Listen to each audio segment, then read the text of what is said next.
An alligator was found in Brooklyn's Prospect Park Lake. Amazing. All the rumors are true, although they used to say they were in the sewers. I do think Pix 11 has some footage of this. The 4-foot-long gator was spotted on Sunday morning. So this was, I think, now almost 2 weeks ago. It was found in poor condition, unfortunately. It was very lethargic. The It's alligator winter. may have been shocked by the cold since it's native to warmer climates. In addition to the potential danger to park goers this could have caused, releasing non-indigenous that. animals or unwanted pets can lead to the elimination of native species and unhealthy water quality. Yeah, but still, you got an alligator in your lake. That's awesome. The alligator was taken to animal care centers and then brought to the Bronx Zoo for rehabilitation. Thankfully, no one was harmed while recovering the alligator. Pix 11, yeah, thanks for the picture, but you did a shitty job. How did it end up there? You're not telling me. They theorize There's an alligator. They theorize that someone had it as a pet and it got too big, and they freed them stupidly in a very cold climate. By the way, how's this for a seg? Okay. Speaking of cold-blooded reptiles, Okay. ladies and gentlemen, Will Leitch is back. Oh, great. You know what? This guy is fucking a prophetic writer. Prolific writer. Obviously, I am not. Last we had him on, I believe, How Lucky. Great book. His new one's also featured in Athens. I think it was coming out in paperback. He is the contributing editor of New York Magazine. You've seen his work on MLB. Founder of Deadspin. Used to be, when he was involved, my first stop every morning on the old webosphere. Great author. New one. All right, get ready for the elevator pitch, buddy. The time has come. Is coming out May 2023, Harper Books. Guys, one of my favorite writers, not hyperbole, or as I call it, hyperbole. I have a problem with that word. Ladies and gentlemen, Will Leitch. Will, thank you for joining us. Tell us what's going on with the new book. Elevator pitch it. And I hate that term, but I'm using it. I'm sorry, I got to comment on the alligator thing. Please. I gotta say, it was really weird that like the tone the newscasters would say, they'd be like, unfortunately, the alligator was lethargic because of the cold. I'm okay with the alligator being lethargic. Yeah. Like they said it in this sort of grave way, and I want the alligator to be okay. I don't want it to die, but I'm actually okay. Like it's been, like I feel like the tone would be different if like the alligator came out of the Gowanus Canal and was so furious that it was eating every hipster in sight. Yeah. So like there's something about the idea that like I'm okay. I think the lethargic alligators in Brooklyn I think is a positive. Although this is how good you are. You have inadvertently done a sequel to Lake Placid, taking place in Brooklyn. I fucking love that. But by the way, also, this speaks to us. You know, Will and I are both from Illinois. We are positive people. Do you see how he turned your sour New Jersey tone on the story and made it a positive thing? The alligator, thank God, so lethargic that all these tight jean-wearing motherfuckers are safe. No, that's true. That's a good outlook. Yeah. Exactly. I mean, I'm glad it's okay. And I really, there's someone in Brooklyn was like, okay, I'll just. Clearly, the alligator in my studio apartment was a mistake. Yeah. So I'm not sure exactly how to. So I'll tell you what. Just like go. We're gonna go to not so much a farm upstate, but the subway station downstairs, and we're gonna go down there. And I'll just forget that you ever happened. I'll just walk away, and I'm sure this will never come back to bite me in any way, shape, or form. So cruel. They didn't have the courage to just put it out of its misery. No, the slow death in the middle of February. That's what I'm going to give this alligator. And by the way, you know that not only does is this former owner stupid, clearly zero personality. Because if you own an alligator, you're like that dude at the party with the parrot on his shoulder. And you know that old cliche, I don't want to talk about my parrot, because he brings nothing to the table. So he's got to get some sort of like exotic animal to fill the hole where his personality should be. Times that by 1,000,000, and that's an alligator pet owner. Yeah, but to get rid of it, what happened at one of these cocktail parties that he's like, I'm throwing in the towel. I need a different animal. The alligator isn't getting it done for me. It had to I'm not sure what happened, but 4 people at the party have lost their left feet. I don't know exactly what happened. Do you know anything about it, Bob? Nope. Nothing about it. If it's a dimly lit party, which I'm sure those hipster parties are, you could probably get away with it. Yeah. I mean, who knows who's eating the feet? Maybe it's Armie Hammer, allegedly. As if it's sad enough to be an alligator. Imagine being the ironic alligator of like a Brooklyn Nets.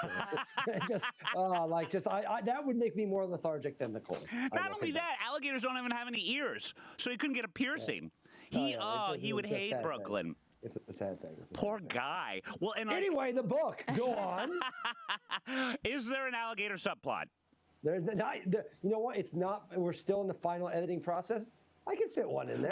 Georgia's kind of close to Florida, my friend. Yeah, there ain't lethargic down here. That's for sure. There's been a rash of alligator attacks in Florida recently. Like that, there's a lot rashes. of them. And that always happens. And I would say, since I moved down here, I've been down here about 9 years now. People that see, I've been to Florida a couple of times, unfortunately, every time.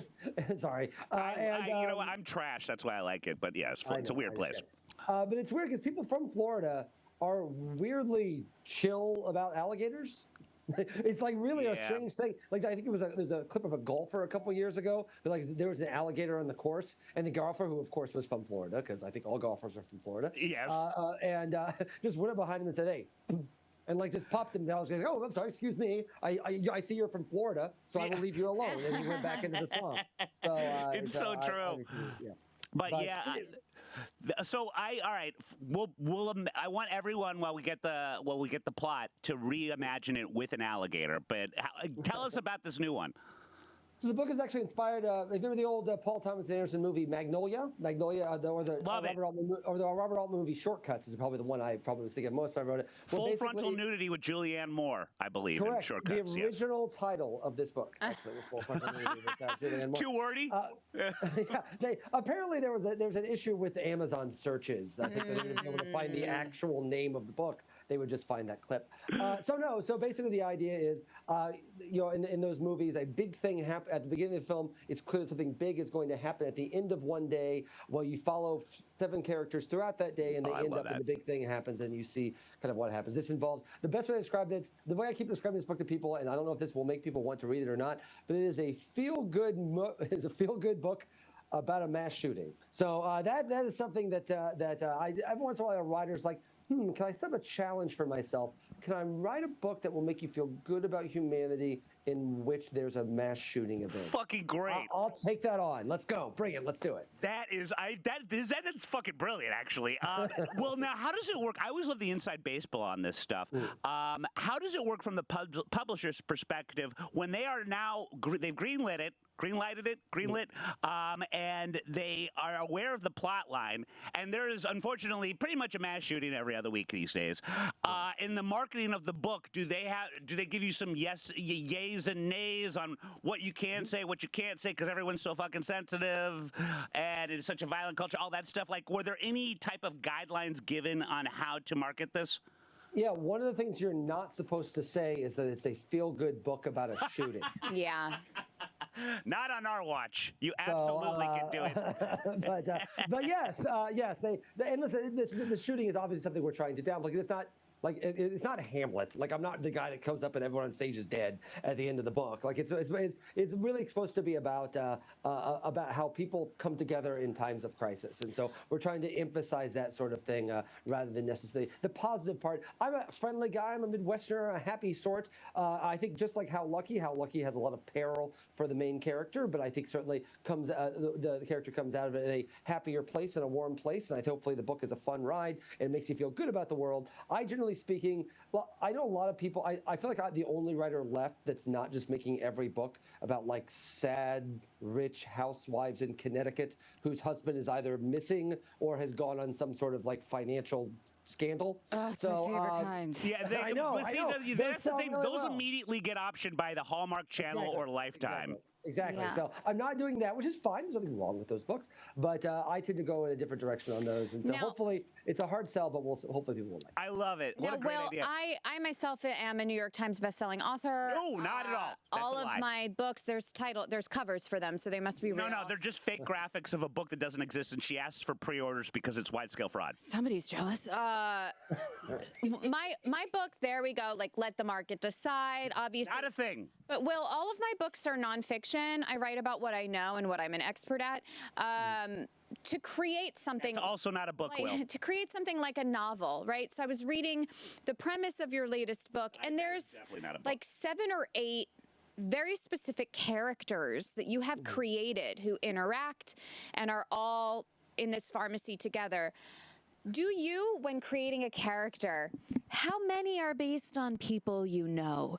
Like, how many have certain qualities? Because I imagine it's much easier to create something based off of some reality than just complete fiction.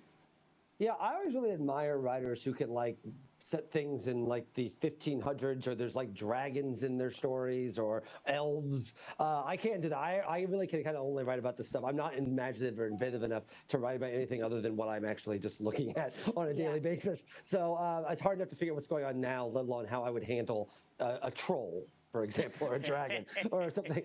So for me, certainly they're inspired by some sort of thing I've seen someone. There's one character in the book that is a little league baseball dad coach. I run into those people a lot and have many thoughts about them.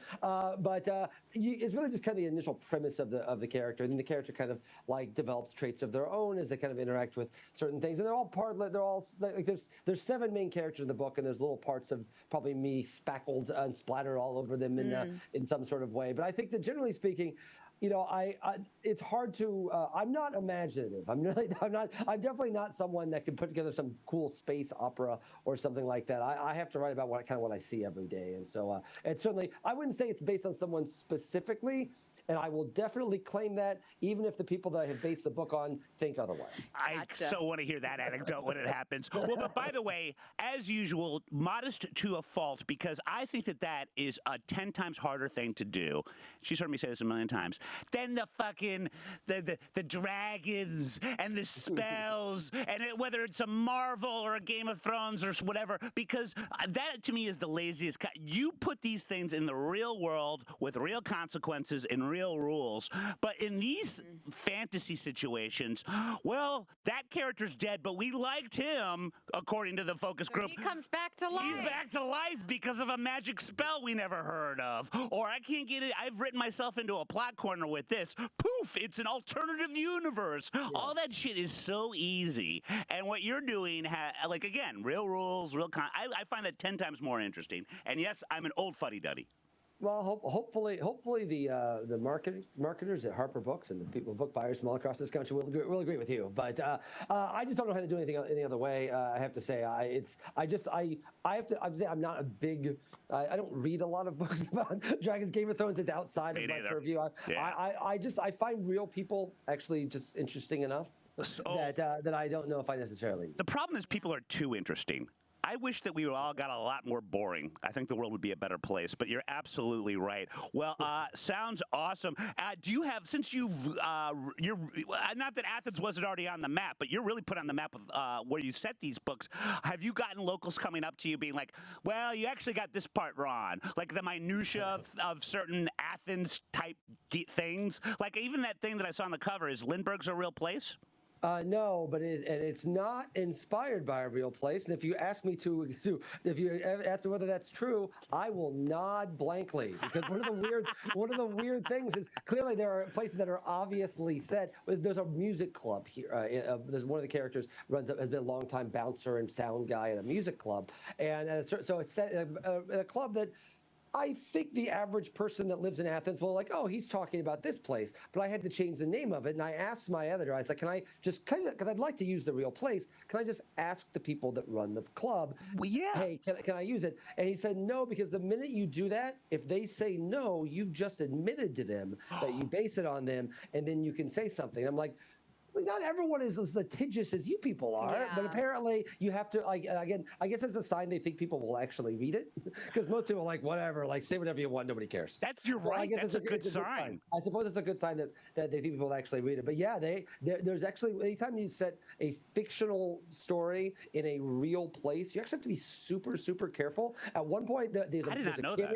There's a cameo appearance by the actual head football coach of the Georgia Bulldogs football team, who's obviously named Kirby Smart. Everybody knows who Kirby Smart is. He's the two-time defending national champion football coach of Georgia. In the book, his name is Tim Tepper.